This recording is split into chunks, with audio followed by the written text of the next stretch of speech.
നമസ്കാരം. കേരള ന്യൂസിന്റെ ന്യൂസ് അപ്ഡേറ്റിലേക്ക് സ്വാഗതം. നോക്കാം ഇന്നത്തെ പ്രധാന വാർത്തകൾ. ജയിലുകൾ അന്തേവാസികൾക്ക് സുരക്ഷിതമായ വാസസ്ഥലമായിരിക്കണമെന്നും തടവുകാരുടെ അന്തസ്സ് നിലനിർത്തണമെന്നും മുഖ്യമന്ത്രി പിണറായി വിജയൻ. ജയിൽ മോചിതരാകുന്നവർക്ക് ആത്മവിശ്വാസത്തോടെ ജീവിക്കാനുള്ള സാഹചര്യം പൊതുസമൂഹത്തിൽ സൃഷ്ടിക്കപ്പെടണം. സംസ്ഥാന ജയിൽ ഉപദേശക സമിതിയുടെ പൊതുസമ്മേളനം ഉദ്ഘാടനം ചെയ്ത് സംസാരിക്കുകയായിരുന്നു മുഖ്യമന്ത്രി.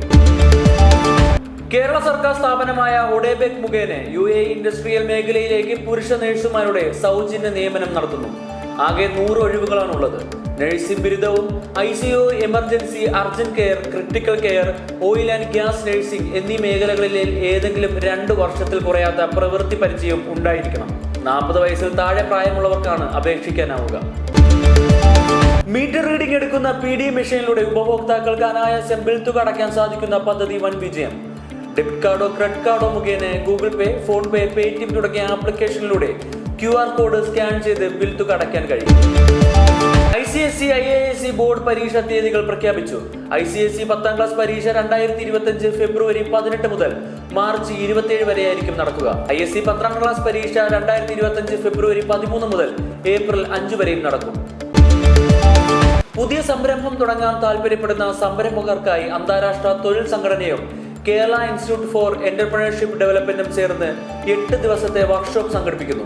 കളമശ്ശേരിയിലുള്ള കീഡ് ക്യാമ്പസിൽ നടക്കുന്ന പരിശീലനത്തിൽ പങ്കെടുക്കാൻ 0484253289 എന്ന നമ്പറിൽ ബന്ധപ്പെടുക. 2034 ഫിഫ ഫുട്ബോൾ ലോകകപ്പ് സൗദി അറേബ്യയിൽ തന്നെയാണെന്ന് ഉറപ്പായി. ഫിഫയുടെ പരിശോധനയിൽ 500ൽ 419.8 എന്ന സർവകാല റെക്കോർഡ് നേടിയാണ് സൗദിയെ തിരഞ്ഞെടുത്തത്. ചാമ്പ്യൻസ് ട്രോഫി ക്രിക്കറ്റിൽ പങ്കെടുക്കാൻ ഇന്ത്യൻ ക്രിക്കറ്റ് ടീം പാകിസ്ഥാനിലേക്ക് പോകില്ല. സുരക്ഷാ പ്രശ്നം ചൂണ്ടിക്കാട്ടിയാണ് BCCI തീരുമാനം. ഇക്കാര്യത്തിൽ BCCI നിലപാട് അംഗീകരിക്കുന്നുവെന്ന് ഇന്ത്യൻ വിദേശകാര്യ മന്ത്രാലയം അറിയിച്ചു. വിരമിക്കൽ പ്രഖ്യാപിച്ച് മുൻ Indian pacer Siddharth Kaul. Indian ക്രിക്കറ്റിൽ നിന്ന് വിരമിക്കൽ പ്രഖ്യാപിച്ച 34-കാരനായ സിദ്ധാർത്ഥ് കൗൾ ഇനി വിദേശ ലീഗിൽ കളി തുടരും. 6 വർഷം മുമ്പാണ് സിദ്ധാർത്ഥ് കൗൾ ഇന്ത്യൻ കുപ്പായത്തിൽ അവസാനമായി കളിച്ചത്. വാർത്തകൾ അവസാനിക്കുന്നില്ല. കൂടുതൽ വാർത്തകൾ വിശേഷങ്ങളുമായി നാളെ വീണ്ടും കാണാം. നന്ദി, നമസ്കാരം.